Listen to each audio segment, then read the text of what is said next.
Ayun mga lot, kamusta no? Maiba naman tayo ngayon. Papakita ko sa inyo, maglilinis ako ng pwesto natin. Ay, ng pwesto ko pala. Papakita ko lang pala sa inyo. So, papakita ko sa inyo yung pwesto ko. So, ayun, medyo madami ng alikabok. Ayan, di na rin makita itong pagmumuka ko dito.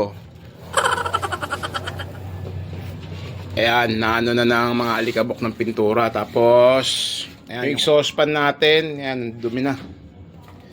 Tapos, ayan, may mga basura. Ayan, tapos yung shower natin, yung shower ko na ginawa na DIY. Ayan, medyo madumi na din. Tapos, halos putik na yung tubig, oh. Ngayon, lilinisin ko ngayon lahat yan, mga lot.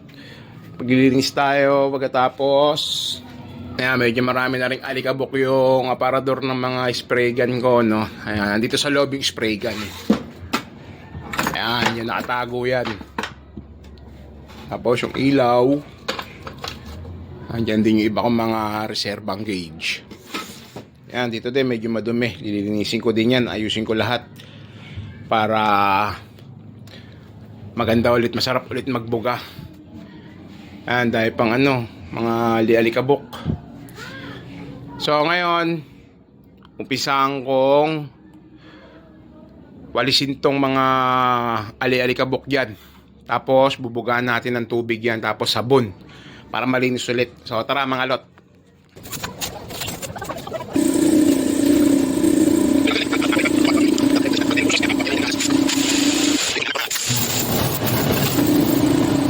Nawalis ko na lahat. Tingnan naman sa video yung alikabok no, nung nagbagsaan ng dami. Sabugaan ko na din ng hangin. So ngayon babasain natin ngayon yan lahat. Tingnan naman yung alikabok ko. Oh. Diba? O ngayon babasain natin ngayon lahat yan. Para mas luminis. Tapos ng basa, sasabunin ko na yan mga lot.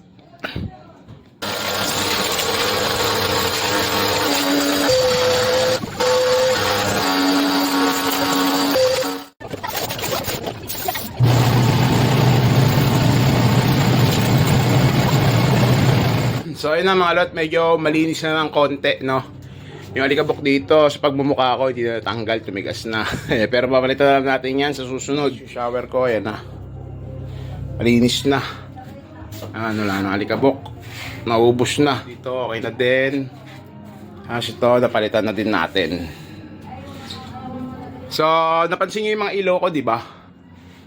Yan, ganyan yung mga ilaw ko. So, may mahaba ako dun to. Ngayon, papalitan natin yung mga ilaw ko. Papalitan ako ng mahaba yan. Para mas maliwanag, no? So, papakita ko sa inyo. Kakabit natin yan yung bagong ilaw na binili ko. So, yung mga lot, ito yung papalit nating ilaw. Haba na ito. Ayan. Kasi gusto ko pag pinipinturan ko yung mga kahan nyo, kitang-kita ko. Actually, kitang-kita naman dito. Meron pa nga spotlight, malaki o 500 watts. Ayan. So nga, mag-upgrade lang tayo. So itong pag-upgrade na to mga lot, para mas makita ko at mas maliwanag yung buhay. Hindi, para mas makita ko yung mga kaha pag binubugaan ko, para mas maganda. Ayan. So ayan mga lot, hindi ko tinitipid pag nagpapagawa kayo sa akin, nagpapapintura. Ayan, hindi ko siya tinitipid, no.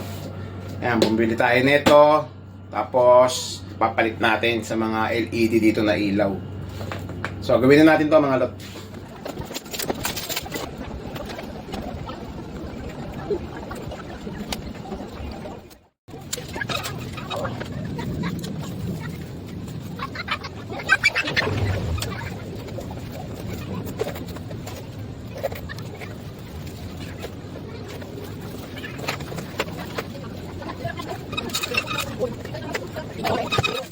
Mga lot, ayan, mukhang lumiwanag na, no?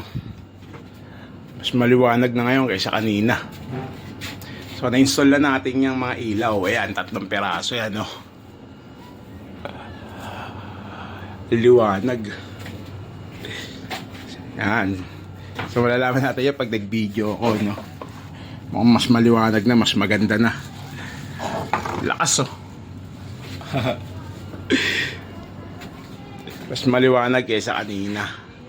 May natitira pang isa doon, tatanggalin ko na yun para wala nang buhay yun eh. Tapos siya na lang iwan ko yung mahaba dyan. Ayan. So liwanag yan ang pwesto natin mga lot. Kitang kita ko na yung mga ano na ito, mga chonggo. Ayan, so yung mga lot.